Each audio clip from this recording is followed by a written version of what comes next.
Break के बाद स्वागत है आपका। तो बीजेपी मोदी में हो चुकी है। नरेंद्र मोदी जब आप आज भाषण दे रहे थे तो कांग्रेस पर जमकर निशाना साधा, लेकिन नरेंद्र मोदी ही क्यों, कांग्रेस पर निशाना साधने में बीजेपी के दूसरे नेता भी पीछे नहीं रहे। शिवराज सिंह चौहान की अगर बात करें, जो मध्य प्रदेश के मुख्यमंत्री हैं, उन्होंने भाषण के दौरान राहुल गांधी को दूसरा मौनी बाबा बता दिया। एक नहीं दो मौनी बाबा है। एक तो बोलते ही नहीं है, दूसरे को भी हमने लोकसभा में कभी बोलते हुए नहीं देखा है। कलावती लीलावती के बाद मैंने दूसरा भाषण राहुल गांधी का लोकसभा में नहीं सुना। ये कांग्रेस भारतीय जनता पार्टी के नेतृत्व का मित्र मुकाबला नहीं कर सकती। चलिए, तो साफ तौर पर राहुल गांधी पर निशाना साधा है यहाँ पर और कहना चाह रहे थे कि मनमोहन सिंह जैसे कम बोलने के लिए मशहूर हैं, वैसे ही राहुल गांधी भी अहम मुद्दों पर अपनी राय व्यक्त नहीं करते। तो कुल मिलाकर आज बयानबाजी का दौर जारी रहा। कांग्रेस की तरफ से, बीजेपी की तरफ से जमकर बयानबाजी की गई। फिलहाल हमारे साथ अनिल गोयल जुड़ चुके हैं, बीजेपी के नेता हैं, उनसे इस बारे में बात करेंगे। अनिल जी, बहुत बहुत स्वागत है आपका। जिस तरह से आज बैठक खत्म हो गई बीजेपी की, तालकटोरा स्टेडियम में 3 दिन से बैठक चल रही थी। तीनों दिन नरेंद्र मोदी छाए रहे। नरेंद्र मोदी की जमकर तारीफ की राजनाथ सिंह ने भी और दूसरे तमाम नेताओं ने भी, लेकिन नरेंद्र मोदी को प्रधानमंत्री पद का उम्मीदवार घोषित करने में इतना वक्त क्यों ले रही है बीजेपी? नहीं, नरेंद्र मोदी को प्रधानमंत्री का उम्मीदवार घोषित करने के लिए एक पैसे जब चुनाव समिति का में वो चुनाव उनकी संचालन समिति में होगा ही, तो इस तरह से हम उनको प्रोजेक्ट तो कर ही रहे हैं। बाकी एनडीए का फैसला करेंगे, जो भी फैसला होगा वो तो चुनाव के बाद ही होगा जी।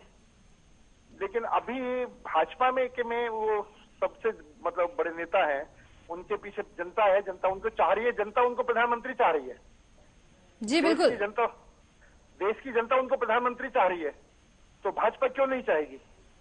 चलिए, तो आपका कहना है कि देश की जनता उनको प्रधानमंत्री चाह रही है, यही वजह रही कि नरेंद्र मोदी की लगातार बीजेपी तारीफ भी कर रही है और नरेंद्र मोदी का कद भी बढ़ गया है पार्टी में।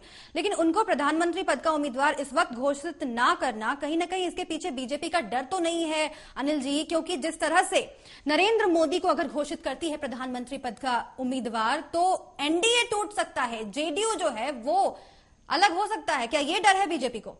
नहीं, ये तो शीर्ष नेतृत्व तो सोचेगा। और सही बात यह है कि एनडीए ही जो भी फैसला करेगी चुनाव के बाद। अब आप कांग्रेस तो सरकार चल रही, कांग्रेस ने अपना पीएम अभी तक घोषित नहीं किया जी। अच्छा, कांग्रेस का ही कोई पीएम घोषित नहीं है, तो अभी हम उस बात, ठीक है, मोदी जी के नेतृत्व में चुनाव लड़ेंगे, मोदी जी राजनाथ सिंह जी के नेतृत्व में चुनाव लड़ेंगे, और वो मतलब पूरे हिंदुस्तान के नेता हैं, अब तो संसार के नेता कह लो जी। आज पूरे संसार में इनको माना जा रहा है, इनके विकास को। तो इसलिए ये विषय ही नहीं है कि जो तय होगा पार्टी करेगी।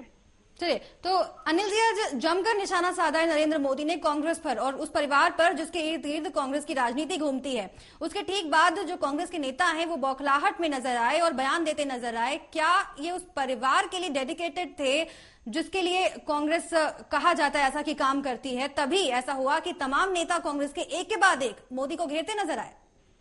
नहीं, मोदी जी ने जो कहा है वो सच कहा है, और वो सच को झुटला रहे हैं झूठ बोल करके। मोदी जी ने कहा है कि राहुल जी संसद में नहीं बोलते जी, तो वो तो संसद का रिकॉर्ड वो बोलेगा। अगर वो बजाय इस बात के सफाई पेश करें, संसद का रिकॉर्ड पेश करें।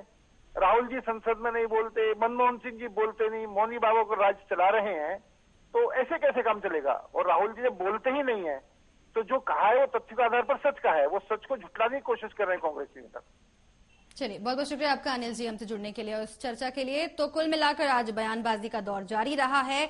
आज जिस तरह से बीजेपी की बैठक खत्म हुई और इसके पहले नरेंद्र मोदी ने भाषण दिया, कांग्रेस पर जमकर निशाना साधा, साफ तौर पर यह दिखाने की कोशिश की कि 2014 के लिए वो तैयार हैं। और ये भी साबित हो गया है कि 2014 के लिए प्रधानमंत्री पद का उम्मीदवार बीजेपी को की तरफ से नरेंद्र मोदी को बनाया जाएगा। निकट भविष्य में इसकी घोषणा भी हो सकती है। बहरहाल आज का दिन बयानबाजी का रहा और आज ये साबित हो रहा है कि जिस तरह से कांग्रेस और बीजेपी एक दूसरे पर बयानबाजी कर रहे हैं, आने वाला समय भी इसी तरह से राजनीतिक नजरिए से गर्म चलेगा। चलिए, इस कार्यक्रम में इतना ही, दीजिए इजाजत। जय हिंद।